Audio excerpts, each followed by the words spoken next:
Hello, this is Matt on the Moon Lambeau channel. The attorneys at the SEC continue to prove that they are absolute idiots by making unforced error after unforced error, and this one is a bit of a doozy. The SEC has hired 2 expert witnesses in the SEC versus Ripple case, and they disagree with each other. Now, I'll say this at the outset. Technically, we don't have any... we don't know for sure, okay, what was written in one of the reports from one of the witnesses, but we do know that that particular expert witness is on record in a previous cryptocurrency SEC case, and what was stated by that expert witness in that case is completely at odds against what was stated by the other expert witness that the SEC hired, and it has to do with what causes the price action of XRP.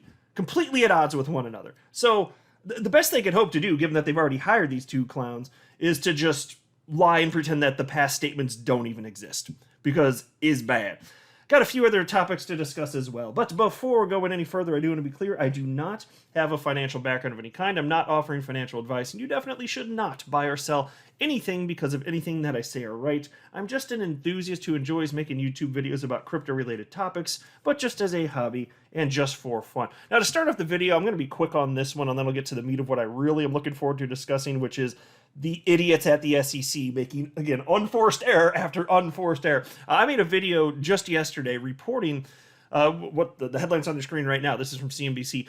Grayscale sues SEC after rejection of bid to turn the largest Bitcoin fund into an exchange-traded fund, an ETF for short. And so there is no Bitcoin spot ETF in the United States. The SEC has turned down every single application ever proposed, year after year after year, reject, reject, reject. And it doesn't make any damn sense because there are other corners of the world that do have spot Bitcoin ETFs. It's not fair to investors within the United States that this isn't available. Whatever the reason is, whatever reason they claim, it doesn't make any damn sense at this particular point. And so Grayscale's now suing the SEC for not allowing this ETF to move forward. Well, I'm not going to go any further than that topic here, but I wanted to make sure that you're aware of this because what did we find out today? Look at this headline from today, from Cointelegraph. New spot Bitcoin ETF launches at Euronext Amsterdam Exchange. So there you go. The first spot Bitcoin ETF will launch in July in Europe, the first Europe one, and the United States gets a big nothing.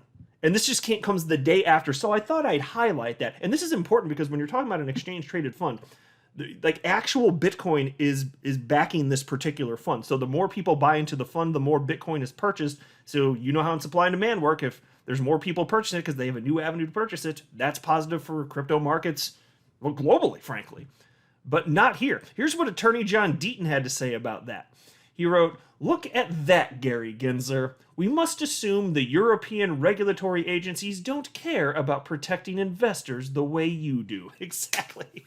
Because again, this is all under the guise of protecting us, right? Because we're too stupid for our own good. We don't know. But and somehow still we allow the investment of Bitcoin in the United States and crypto in general. But an exchange-traded fund traded on NASDAQ and New York Stock Exchange, which just has Bitcoin underlying it, that's what's backing it, can't do that. It's not very different. It's not that much of a leap. But Gary Gensler doesn't want us to have it. Now take a look at this. So as far as the SEC idiots, there is a short thread on Twitter by an XRP community member who is an attorney. His name is Bill, and he also tagged me in this, so shout out to you, Bill, and thank you very much for tagging me this. I rather enjoyed this thread. I even retweeted it just shortly before recording this video, so some of you might have seen this. But this is incredible. He caught something that I haven't seen anyone else point out, and it just shows that the SEC attorneys, that the left hand doesn't even know what the right hand's doing, apparently. Or actually, it may be even worse than that. Like, I get the sense that the SEC can't keep up with their own lies and nonsense arguments because they're not logical. And then they forget the things they say, and then they just weave themselves into mutant pretzels. So anyway, here's what Bill had to say.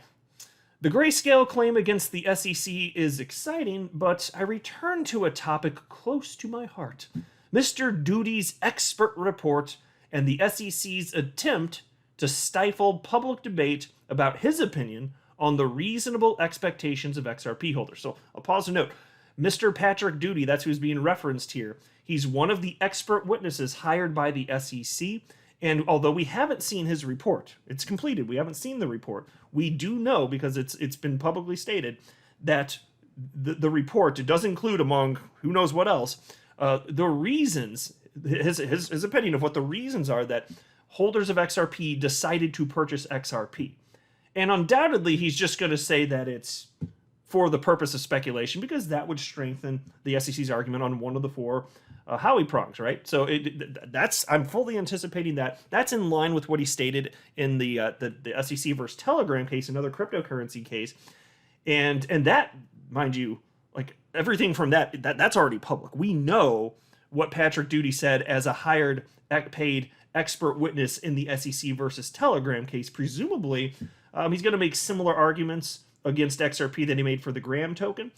And unfortunate for him, though, even if there's a bit of a variance, he's still on the record regarding what he said in the past, which, as you'll see in just a moment, it's completely at odds with the SEC's other expert witness, who is Dr. Albert Metz. Now, Dr. Albert Metz, you may recall, he's the expert witness the SEC hired in the SEC versus Ripple case to prove that it's not XRP following the price action of Bitcoin or the rest of crypto markets. Dr. Albert Metz purports to have proven that XRP is actually moving almost 100% because of announcements from Ripple, which, if you've been in the crypto space for even a little bit of time, you know that's completely bogus nonsense crap. He actually was so bold as to make the false assertion that XRP wouldn't have gone above 2 cents ever if not for Ripple. So that's right. A coin that has been in the top 10 for the entirety of its existence in terms of market cap in the world of crypto. It would have been the only coin in the 2017 run-up / early 2018 run-up, that market cycle, would have been the only one to not go parabolic. Because XRP is different, apparently. It follows what the news developments with Ripple. So check this out. Here Bill continues now, Attorney Bill. He says, one thing I found interesting about Mr. Doody's Telegram case expert report is that he found the prices of cryptos in the market kind of moves together, and there's a correlation between the Bitcoin price and the vast majority of assets. See an extract from his report. And here, I'll make this full screen for just a moment. You can see the portion that Bill highlighted here, which reads as follows. And this is from Patrick Doody in his official report in the Telegram case. He wrote, indeed, the correlation between the daily market returns of individual digital assets and the daily market return of Bitcoin was positive for the vast majority of digital assets in 2017.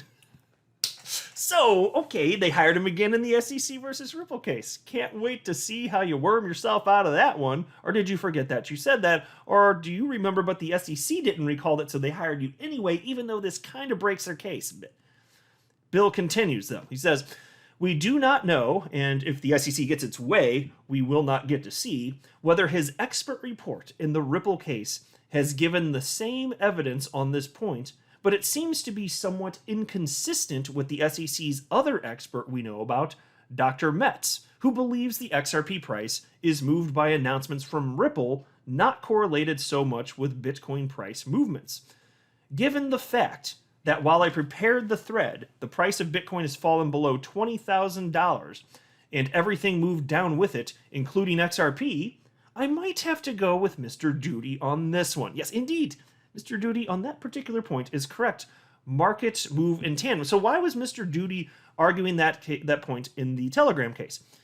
Because it strengthens the argument. If you're talking about the 4 prongs of the Howey test, number 1, of course, there must be an investment of money, and then number 2, with the expectation of profit. And so everything's just moving in tandem. It's not about the fundamentals of individual coins or utility. That's the argument he was making. That's why he said that.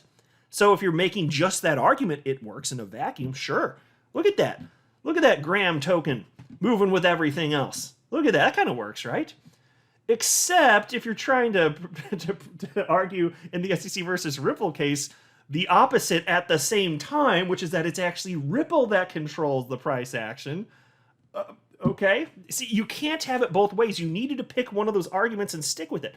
And again, fair enough. We don't know for sure what's in the report in this case, but again, Doody's on the record, man. Doody is on the record. And as far as what Bill had to say regarding the fact that we might not get to see Mr. Duty's report, that's because the SEC, well, they already pushed for it to be sealed, and the judge already came back and said, no, but you can propose redaction. So the degree to which it's redacted, or at least I could be mistaken. Maybe I should take that back just in case I'm mistaken on that one. I could be thinking of something. There's so many moving parts in this case, so if I'm off, I apologize if that one wasn't determined. But either way, there's endless redactions being proposed for all sorts of documents. It would be weird if we never get to see this expert report, though. Wouldn't that be something? Can you believe the things these people argue? It's just completely absurd on its face. Really grinds my gears, folks, but that's the upside-down world that we live in. I am not a financial advisor. You should not buy or sell anything because of anything that I say or write. That would be a very, very, very bad idea. Until next time, to the moon, Lambo.